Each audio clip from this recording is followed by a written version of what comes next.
tal? ¿Cómo están? Buenos días. Bienvenidos a Indicador Político Televisión. Hoy con este programa que estamos comenzando y que espero se coloque en sus preferencias y que se titula Los Pinos 2018, la silla embrujada. Es decir, todo este proceso de sucesión presidencial que ha comenzado de manera adelantada prácticamente a mitad del sexenio, pero que ya nadie lo para. Tenemos un ambiente ya sucesorio. La reunión del presidente de la República, Enrique Peña Nieto, con el PRI el sábado 25 de julio, tuvo el ánimo, desde luego, de fortalecer al presidente después de todo este año de una adversidad directamente relacionada con el ejercicio del poder, pero también frente a ya ciertas calenturas de algunos aspirantes a la presidencia de la República que don Daniel Cosío Villegas, el historiador político, calificó de suspirantes, porque nada más se la pasaban suspirando por la presidencia de la República.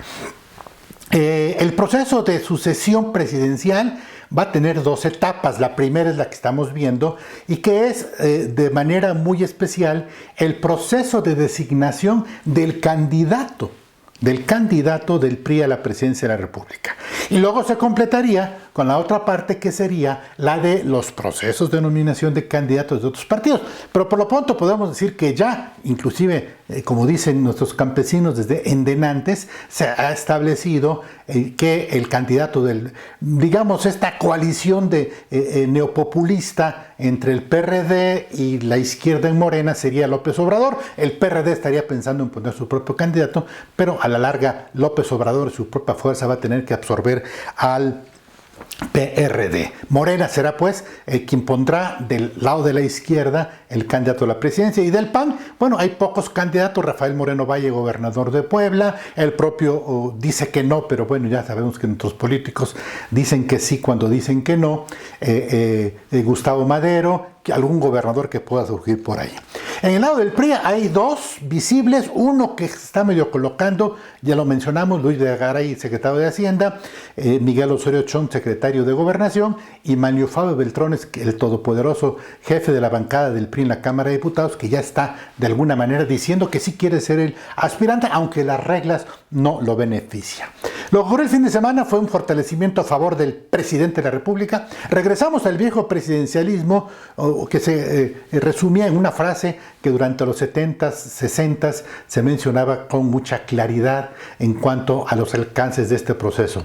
Presidente pone presidente. Es decir, el presidente de la República saliente tiene el control del aparato, el poder mayoritario, entonces él decían sobre lacrado en un momento dado, el dedo en otras circunstancias, pero él designaba el candidato a la presidencia de la República por parte del PRI, y ese solo acto era la elección presidencial. No había competitividad en los otros partidos de oposición, hoy sí la hay, por lo tanto, el proceso de designación del candidato del PRI a la presidencia de la República no va a ser la elección, y ni se hagan las ilusiones. No quiere decir que el candidato del PRI pueda perder, quiere decir que la oposición, en este caso PAN y PRD, ya sea que se unan, ya sea que vayan por su cuenta, tienen alta competitividad para ganar la presidencia. Después de que México pasó de una alternancia PRI-PAN en el 2000 y otra alternancia PAN-PRI en el 2012, bueno, pues nada quita que volvamos a este ciclo de relevos de partidos en la presidencia de la República. Así pues, los suspirantes ahí están. Miguel Mancera se posicionó bien con respecto al cambio de su gabinete.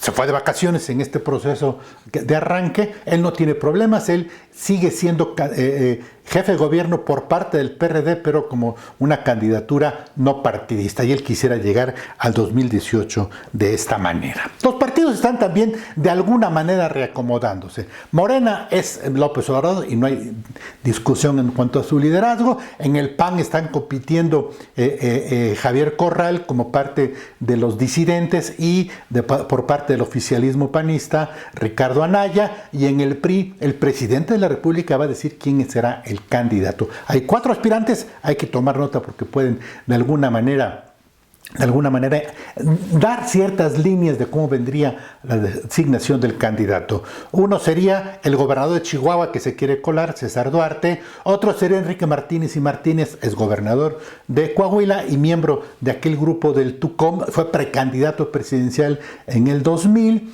Está también Alfonso Navarrete, que sería también posición del presidente de la República, mexiquense, procurador de justicia en el Estado durante el gobierno de Peña Nieto, y el cuarto en discordia sería Manlio Fabio Beltrones. No se ha establecido el mecanismo de selección, seguramente no se van a ir a competencia abierta, porque en esas competencias abiertas el PRI se fractura.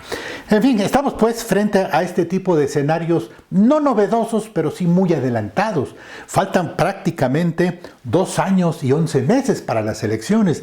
De hecho, quizás hasta el segundo semestre del 2017 habrá ya un poco de mayor facilidad, mayor dinamismo en el cambio de los partidos y de los precandidatos. Faltará que pasen muchos problemas a resolver, nuevos problemas. Todos los precandidatos serán sometidos a prueba. Pero el asunto es que lo ocurrido en el PRI el 25 de julio, lo ocurrido en el PRI el 25 de julio, el sábado, con ese homenaje al presidente de la República, el cerrar fuerzas alrededor del presidente, de alguna manera va a ser pues el indicio de que el PRI va a ir unido, y si el PRI va unido tendría menos problemas que atender. Entonces, así están un poco los reacomodos. A veces la información puede ser repetitiva, lo que hay que estar muy atentos es a ciertos indicios que pudieran de alguna manera dar alguna clave o cambio en señales, pero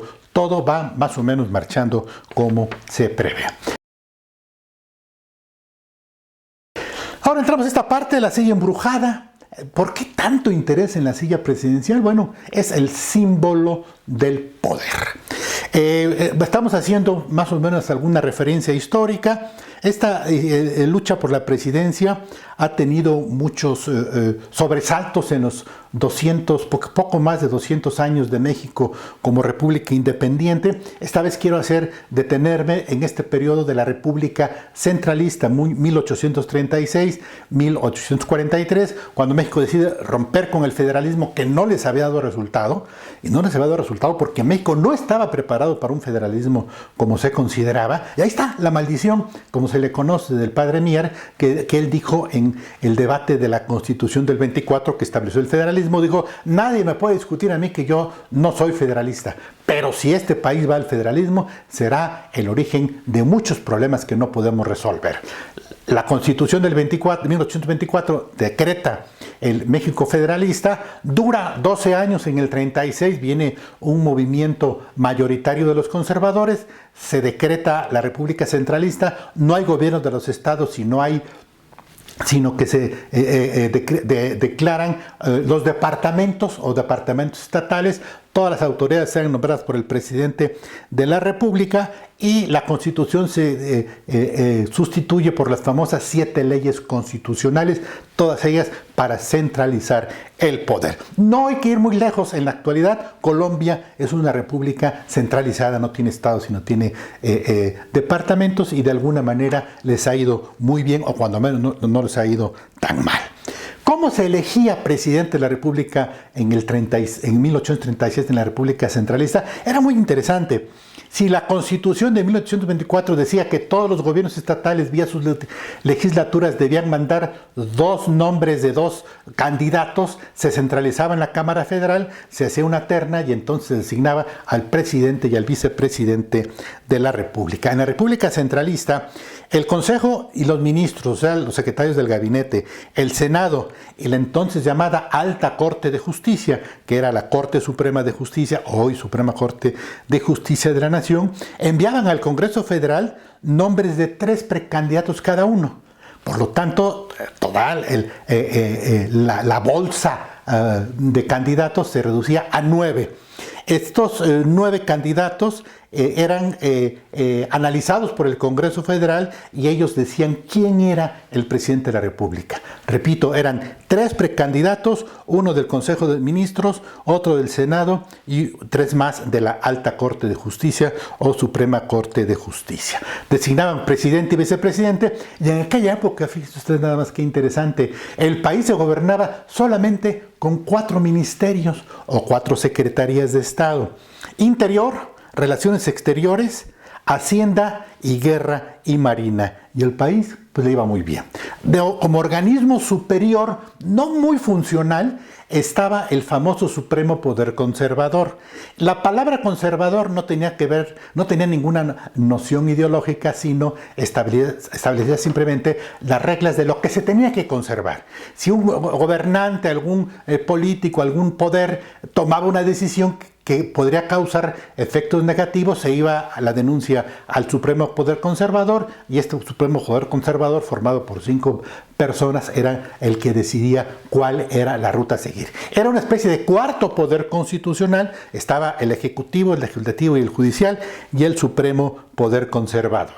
El desorden establecido no solo por la República Centralista, no culpemos al centralismo, sino por la lucha y la disputa por el poder a través de pronunciamientos. En la primera mitad del siglo XIX, México tuvo alrededor de 1.500 pronunciamientos militares y armados para conquistar la presidencia de la República. Estos 10 años, de 1836 a 1846, fueron dominados, este es otro dato interesante, por la figura de Antonio López de Santana, que lo mismo ha sido el revolucionario que encabezó el derrocamiento del emperador Iturbide, que ahora aparecía como el ídolo conservador de la República Centralista, y más adelante tendría todavía unos 10 años como líder ya nuevamente de la República Federal.